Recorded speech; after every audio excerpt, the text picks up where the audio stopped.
মাননীয়া, আপনি যা যা করছেন সব খবর আমার কাছে আছে। আপনি ভোটের দিন 4টে ওয়ার্ডে কিভাবে ভোট লুট হবে, গলিতে গলিতে আপনার বাহিনী কিভাবে কাজ করবে তার তালিকা তৈরি করছেন। দায়িত্ব দিয়েছেন সুব্রত বক্সী আর ফিরহাদ হাকিমকে। আমি সব জানি, প্রত্যেকটা খবর আছে। আপনি নন্দীগ্রামে আমাকে একবার দেখেছেন। আপনি যতই পড়ে থাকুন, যতই নাটক করুন, এবারে আপনার ভবানীপুর থেকে জেতা হচ্ছে না। নন্দীগ্রাম দেখেছে এমএলএ কেমন হয়, ভবানীপুর দেখবে এমএলএ কেমন হয়। তবু মমতা ব্যানার্জি যদি আরেকবার মুখ্যমন্ত্রী হয়, এই রাজ্য গ্রেটার বাংলাদেশ হয়ে যাবে, জামাতের হাতে চলে যাবে। তাই দয়া করে এই নির্বাচনে আপনারা ঐক্যবদ্ধভাবে ভবানীপুর কেন্দ্রে ইভিএম এ 1 নম্বর বোতাম টিপে পদ্ম ফুল চিহ্নে শুভেন্দু অধিকারীকে নির্বাচিত করবেন। চাই বিজেপি তাই। মমতা ব্যানার্জি পশ্চিমবঙ্গে একটা শব্দ তুলে দিয়েছেন আর একটা শব্দ আমদানি করেছেন। যে শব্দটা তুলে দিয়েছেন সেটা হলো সরকারি চাকরি। চাকরি শব্দ শুধু সরকারি নয়, টাটা গোষ্ঠী সহ শিল্প তাড়িয়ে বেসরকারি চাকরির দরজাও বন্ধ করেছেন।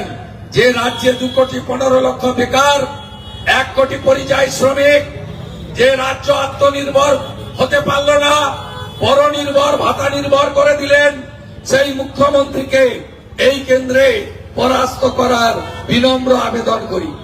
তিনি আমদানি করেছেন ধর্ষণ নামক শব্দটি। মা বোন বেটি তাদের আজকে গোটা রাজ্য জুড়ে মমতা ব্যানার্জির আমলে কোন মহিলা সুরক্ষিত নয়, কোন কন্যা সুরক্ষিত নয়।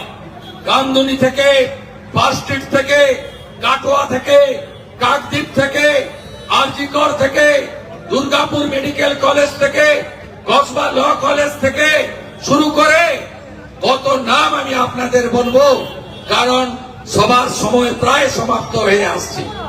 কত নাম আমি বলবো। ভরসা রাখুন ভারতীয় জনতা পার্টির উপরে।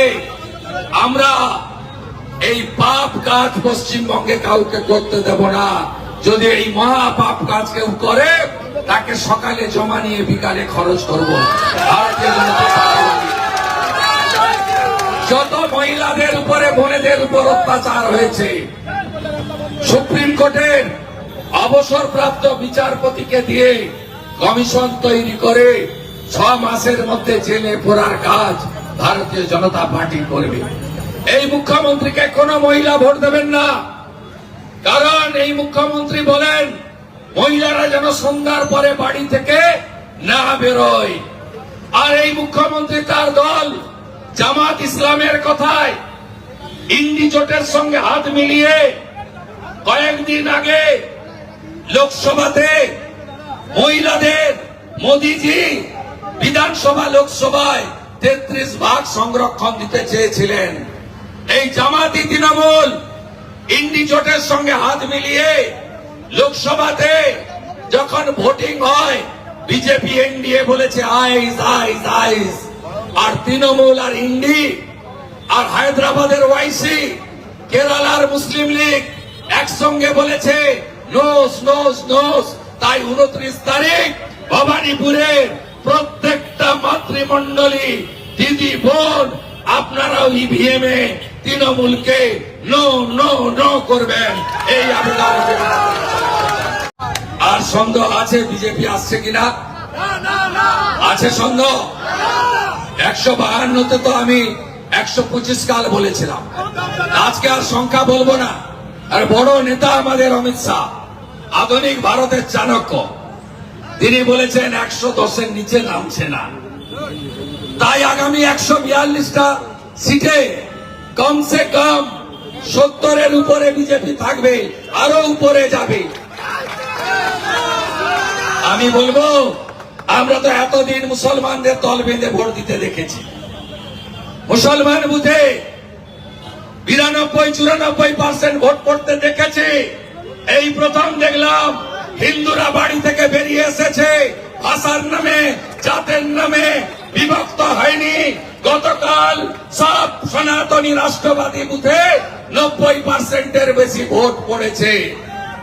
এখানে কতজন আছেন আপনারা? সনাতনী, জৈন, শিখ সমাজ 1,25,000, ওরা আছে 35,000। আপনার যদি 90% দিতে আসেন, 1 লক্ষ ভোট পড়ে। মমতা ব্যানার্জিকে একটা দুটো ভোটে নয়, 25,000 ভোটে হারাবো। डरना मत, झुकना मत, मैं हूं आपका भाई শুভেন্দু অধিকারী। উনি দিদি থেকে দিদিমা হয়ে যেতেন যদি না নন্দীগ্রাম আন্দোলন করতাম, কোনদিন মুখ্যমন্ত্রী হতে পারতেন না। উনি বদলে গেছেন, আপনারা 29 তারিখ উনাকে বদলে দিন। 15 বছর চোরকে দিলেন, 34 বছর বাম, 5টা বছর রামকে দেওয়ার বিনম্র আবেদন জানাই।